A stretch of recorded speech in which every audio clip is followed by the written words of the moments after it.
Welcome to the School of Moxie podcast brought to you by Sensible Woo. This is the podcast where we break the mold around business podcast conversations. We make it fun around here by using television, movies, and entertainment as the jumping off point for conversations about how we navigate the world as individuals. I'm your host, Mary Williams, and I've been an online creator since 2010. I've seen a lot of trends come and go over the years, but one thing that has persisted is a struggle among entrepreneurs to connect more authentically with their audiences. As a business systems process and operations coach, I've seen how much my clients and subscribers have benefited from learning how to incorporate their fun sides. So we're going to demonstrate this for you here on this podcast through analogous thinking. Not only that, but we're using media and entertainment as the lens through which we reflect on our own desires and strengths. Fiction is the vehicle that gives us words to articulate our value systems and tells people who we are. I find that a lot of my audience, and probably yours as well, struggle to find words for their problems until they start thinking about how to use analogies. Analogies help us build bridges between something we can describe into a new area that we are in the process of developing. As humans, we are a languaged species, which means we find context and meaning in our lives through the ability to put our feelings into words. This podcast is going to help you normalize this process and see how it's done in real time as my guests talk through their own experiences in relation to the episodes they've been assigned for this show. Our first season of this podcast is centered on the first season of the HBO original series, The Last of Us, based on the video game of the same name. Consider this your official spoiler alert. On this podcast, my guests are going to jump right into the conversation, and we are going to spill all the tea on the story and the plot. So if you enjoy being surprised, I encourage you to watch the episode first before listening to our discussion. Before we get into this week's episode, have I told you about the weekly readings that I create for entrepreneurs just like you each and every week? I am an Akashic Records and Tarot reader, and I've been giving clients intuitive guidance coaching for just about 20 years now. That's a long time. I know that most readers out there don't focus on your business needs, so that's where I come in. Readings with me are only about your business development, and it helps you feel more aligned with your intuitive messages so that you can incorporate those gut feelings and inner knowings into your business data for better results. Click the link in the show notes and subscribe to my weekly email updates where you can get a free reading sent to your inbox every single week. If you want more, you can subscribe to the weekly extended readings, which are just $9 per month and help you get focused on your business energy every week. No more Sunday scaries. You've got this better in hand than you know, and I'll help you see it. Now let's get watching and talking. Hey everyone, Mary here.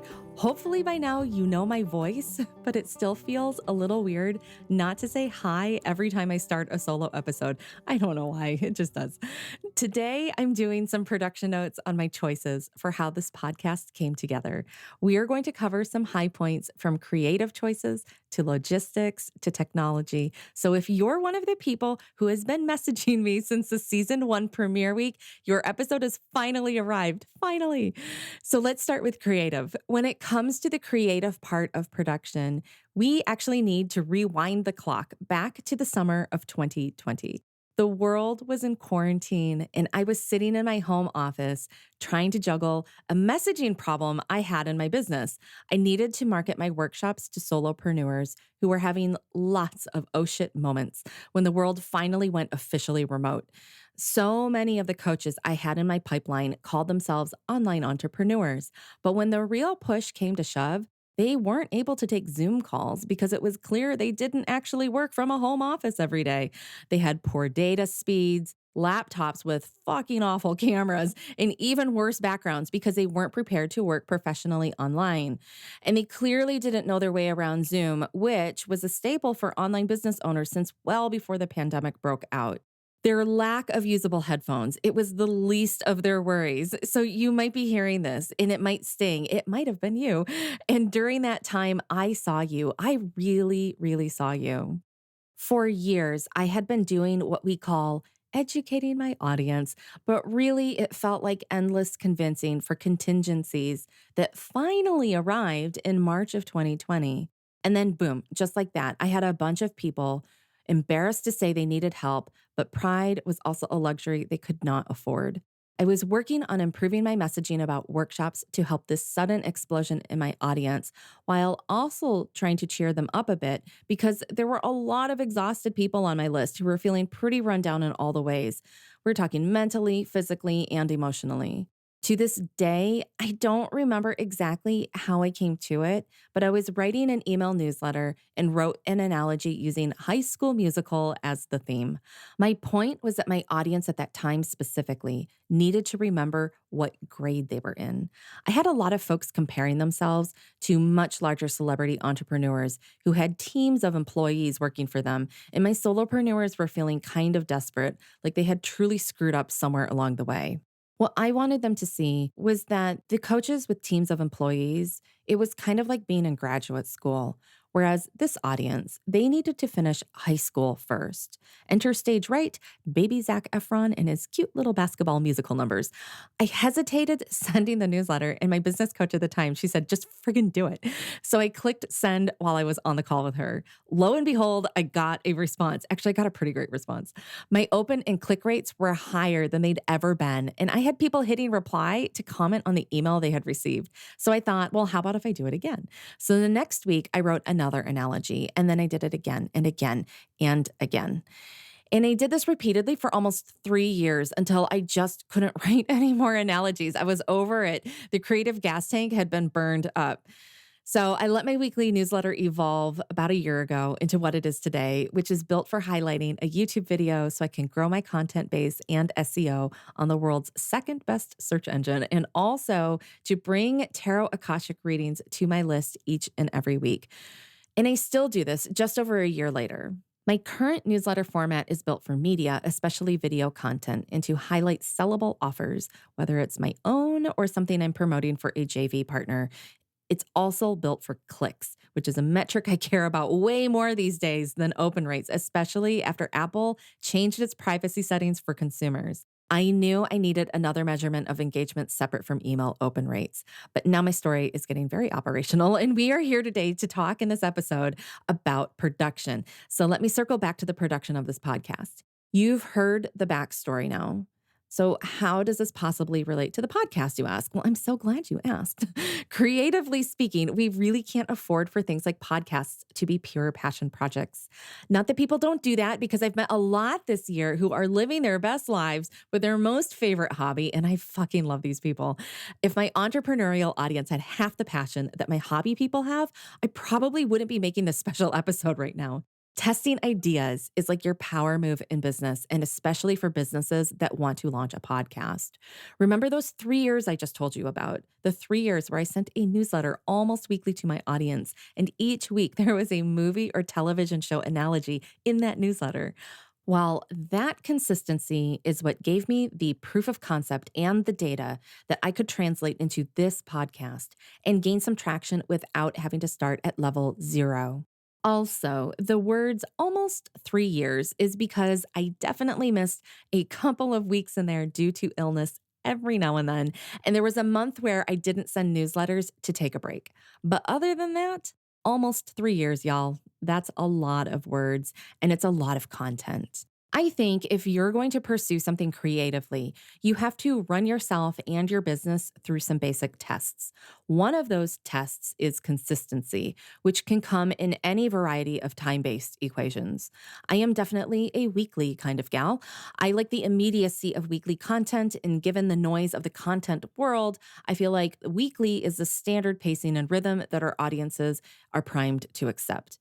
Even if they're not consuming every little thing each week, they're definitely comforted by the consistency of your presence arriving in their inbox or in their RSS feed like clockwork. I mean, more or less. We are human at the end of the day. And I've been on the back end of production with teams where emails go out late, podcasts get published last minute, or the YouTube video of the week, it just can't make its goal date. Whatever. We're all alive.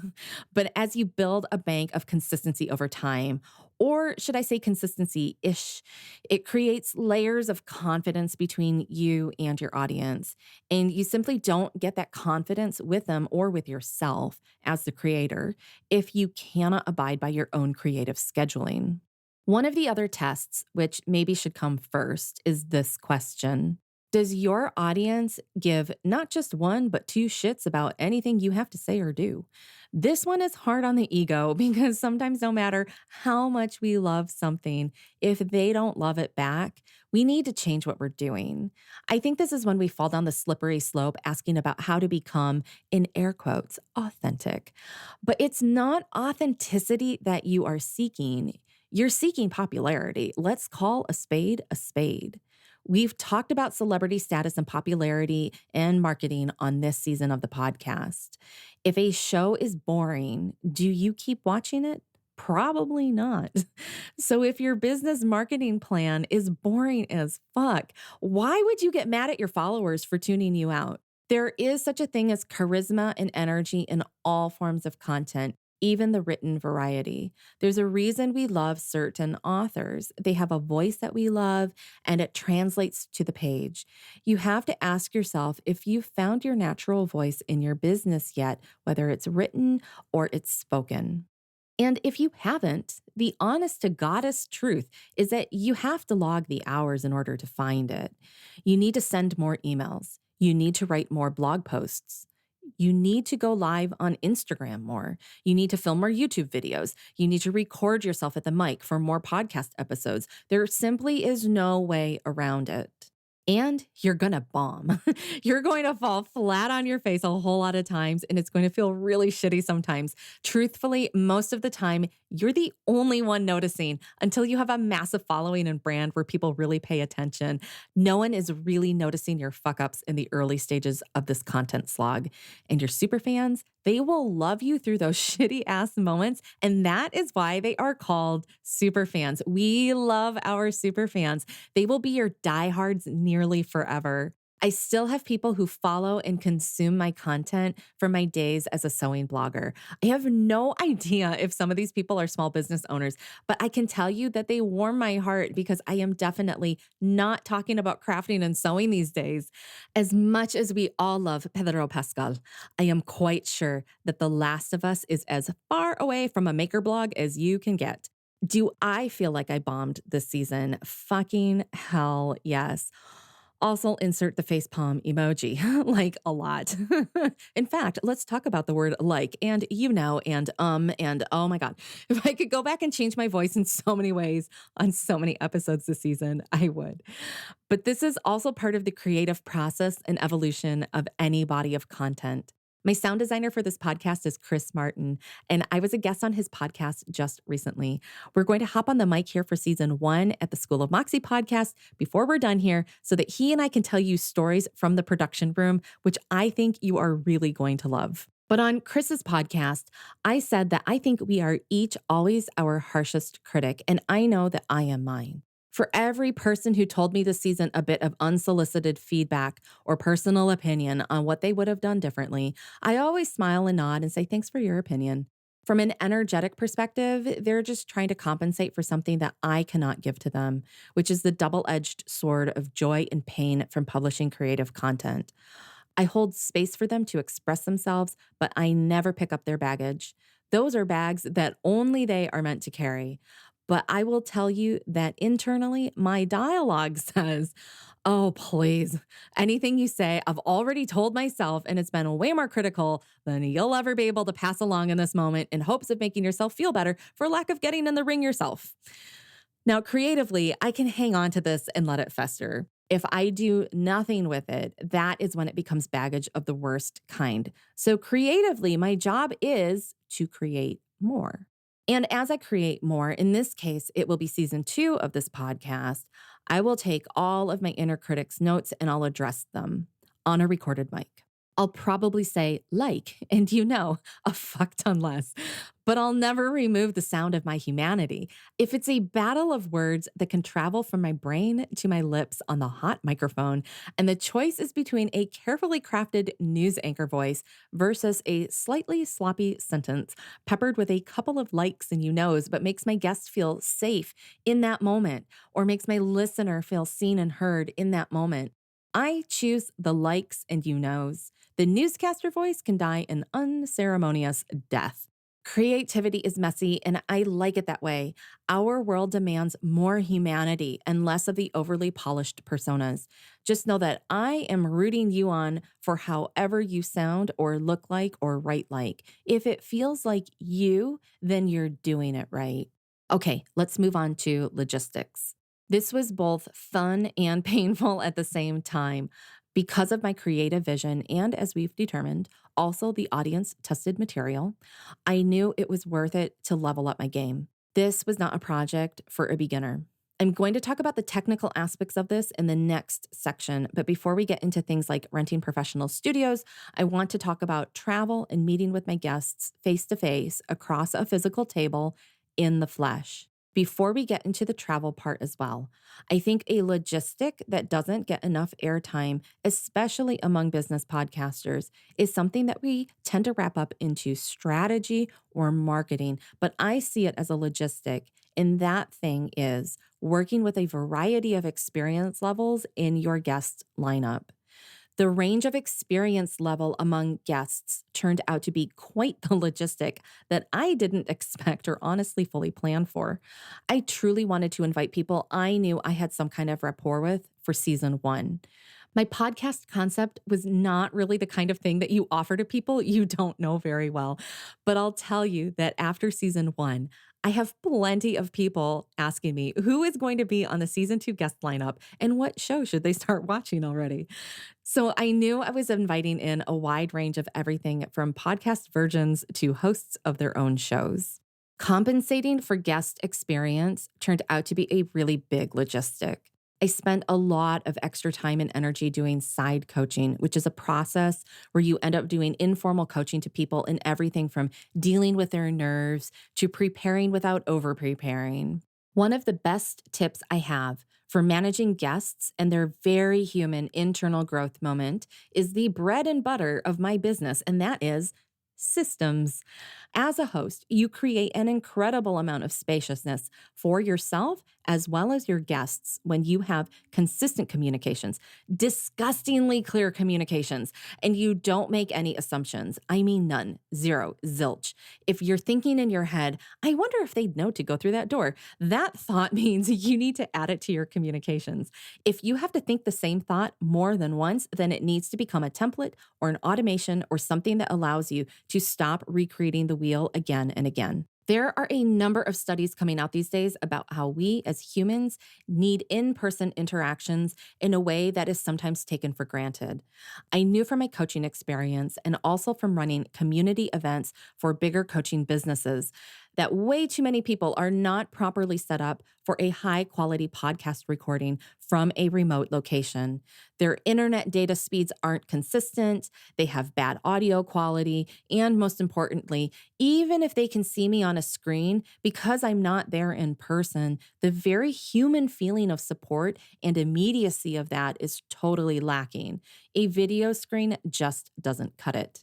So, from a logistics point of view, I knew that I needed to record in person because I had a guest lineup ranging from spotty internet connection with audio that sounds like a tin can on normal calls we've had together, all the way to someone with professional voiceover home studio equipment. Now add in the long-term vision I had for the podcast, which is to not only monetize my podcast from day one, which we did, and I'm so proud that we did it this season for season one, but also the vision I have that I'd like to position this podcast to be picked up by a network or at least be of the quality to attract really big sponsors in the future. That meant that season one had to sound just as good as season 10 someday in the future. You can only get this through professional setups, which only two, kind of sort of three people in my list had at their disposal. Out of 12 guests, that is definitely a sign to double down on professional studios, which meant travel. And I think in the logistics category of questions that I've been fielding, this is probably the sexiest one with the most attention. Now, I'm not made of money, and the last time I checked, money did not grow on trees for me either. I also did not win any of the recent billion-dollar jackpots and the national lotteries, so I was forced to be a smart CEO and plan this with some degree of intention. This means when I sent out my pitches to the season one guests, I focused on clusters so I could batch record, and I gave myself bonus points for recording in locations where something else was already booked to happen. So travel to that location was already happening. And yes, to answer a question that I've had, it does mean that I did not book guests that I would have really liked to have had on season one because it meant I would have traveled to some other random location and I just didn't have the budget for it this season. I first doubled down on people in the Pacific Northwest. That means Portland, Vancouver, as in Vancouver, Washington, where I live, and Seattle. The next cluster of guests was in Los Angeles. I also recorded a cluster in Denver while at Podcast Movement and another cluster on the French Riviera in Nice, which sounds super sexy. And honestly, it really was. But it was also divine providence because I got to celebrate my joint birthday with Stephanie, who is a very old friend that I've been wanting to collaborate with for a while. And then another guest, Beth, who magically happened to be scheduled for a visit there at the same time. I mean, what are the odds? When the universe lines that up for you, you book it. The final recording location was in Richmond, Virginia with Erica, and this worked out beautifully because she and I are mentors inside of Rachel Cook's community called the CEO Collective. We were due to be on site for a quarterly members retreat, so as soon as I flew into Richmond, we hopped right into a studio and recorded at night, all before starting multiple days of coaching and masterminding with our CEO mentees. Was it exhausting? Yeah.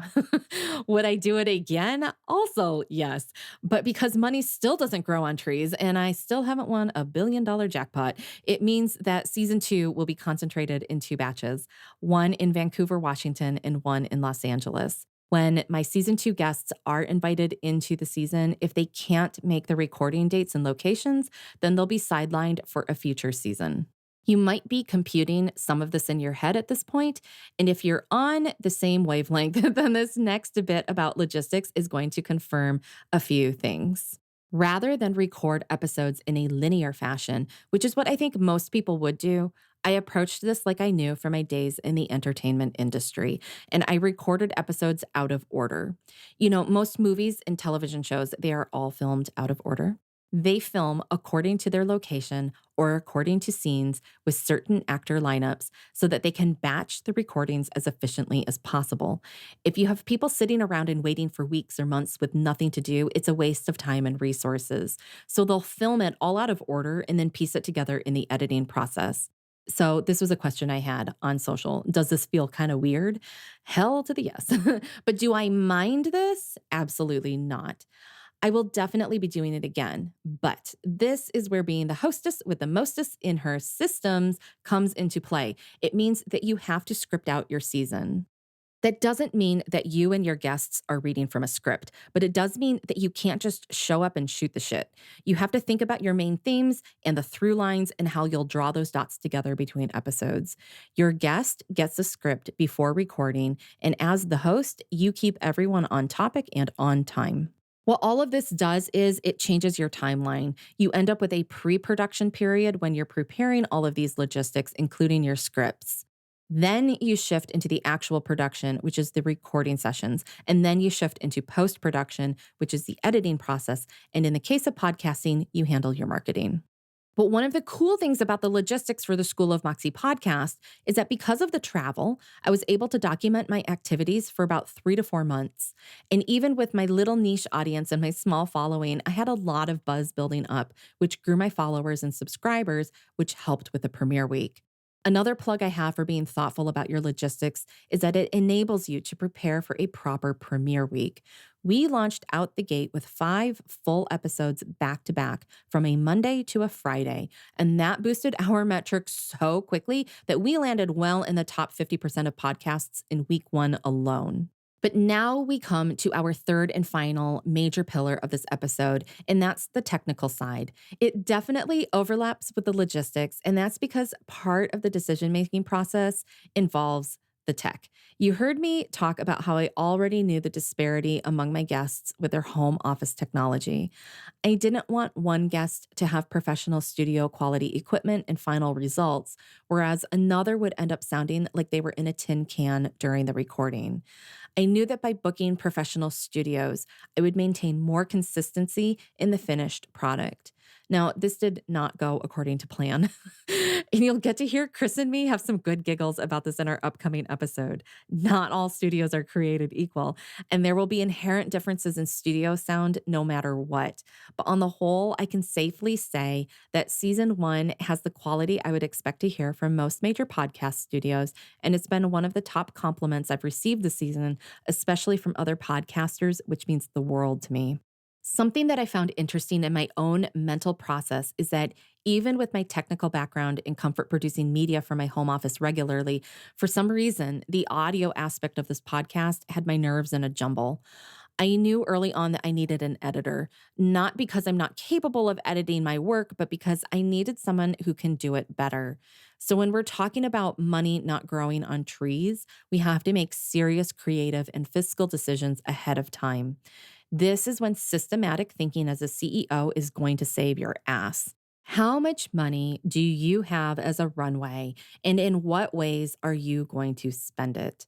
I knew that I had created a runway for myself that could handle the travel, the studio fees, the software overhead, and for a proper sound editor. But when it came to other things like graphic design, I ended up throwing something together in Canva because I know enough from all my years in business that I can update that logo anytime I want in the future. People are not choosing their podcasts based on logos. Let me tell you, some of these celebrities with podcasts these days have some truly shitty podcast art. And to them, I say thank you for helping me feel so much better about mine. I also had expected to have some new administrative help, and I planned far enough ahead to give the person some test projects, which failed.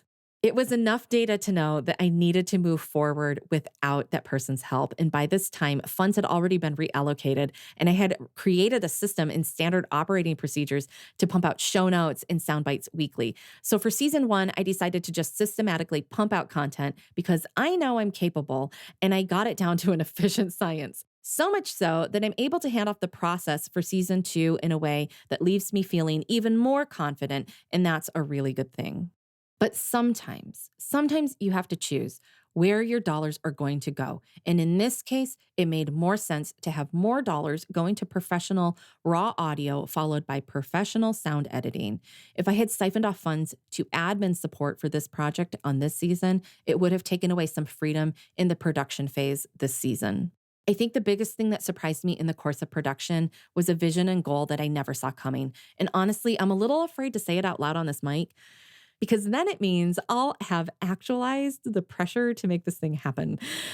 It was through a combination of not finding a suitable studio to rent in the Metro Portland area, plus experiencing studios owned by other people in various cities, that gave me the inspiration to found and start a professional studio in Vancouver, Washington that meets and exceeds the needs of creators, is priced commensurate with the wider market, both nationally and globally, provides the proper technical and creative support, and perhaps the most important for me personally, meets my very high standards of bougie excellence. At the time of this recording, I've been well underway in my research phase, and my next step is to make appointments with various sources for financial quotes so I can complete my itemized cost projections. I've already talked with a few financial people to know more about my financing options, and also discovered that as a woman, I've been pitched more on taking out large sums of debt rather than seeking an equity partner. It's lit a fire under my ass because it's shown me how my vision is minimized when I wonder if my male identifying counterparts would get the same answers. Based on what my female financial education spaces would attest, I've come face to face with the bias that is inherent and rampant in the world of venture capital. So that's an episodic conclusion I'm going to have to bring you in what I hope is the not too distant future. From my coaching perspective, as well as my media production experience, I didn't see before how much my past and current worlds were primed to collide and combine into one. I didn't realize that all my years in movie production had given me a set of knowledge and abilities that other people don't have. I thought I was being systematic, and I was, but really I was tapping into a production skill set that was earned through years of grinding away in corporate America at major brands like Disney Animation, Guthy Ranker, who are known as the fathers of infomercials, and the years of pounding the keys on my laptop as a blogger while immersing myself for years in early influencer culture when I lived in Los Angeles. I see the creative gaps in our creator marketplace. I see the struggle with my entrepreneurial clients who want to find their voice but don't know how to do it or where to start. I see the confusion from my audience that even if they're highly skilled, are at an extreme disadvantage when it comes to the learning curves of launching their own content on different platforms. For me, I know that the bigger vision of having a network of studios that are easily accessible and bookable, production support in all stages of the production pipeline, and access to inspiration and motivation through creator retreats and events with special guests is the future of my business and yours as well. Hang with me here, and I'll keep breaking down these lessons as we wrap up our season 1. We still have a lot more to digest together, and I'll tell you more about season 2 before the end of the year. This has been the official School of Moxie podcast with your host, Mary Williams. The show is written and produced by Mary Williams, and the episode was recorded in Vancouver, Washington at the Sensible Woo home office. Chris Martin from Chris Martin Studios is our editor and the sound engineer for this episode.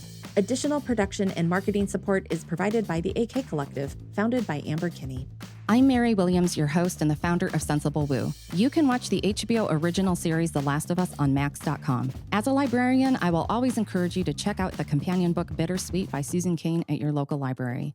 You can find this show wherever you listen to podcasts, and all of the links to resources, guest information, and anything else we might reference in an episode are in the show notes. We appreciate your support by subscribing and submitting a 5-star review. It helps other listeners find and share this content alongside you, our wonderful listeners. Like and follow Sensible Woo on YouTube, Instagram, and don't forget to subscribe to email updates at sensiblewoo.com, which includes a weekly tarot reading delivered right to your inbox. Until next week, be sensible, be woo, and most of all, be you.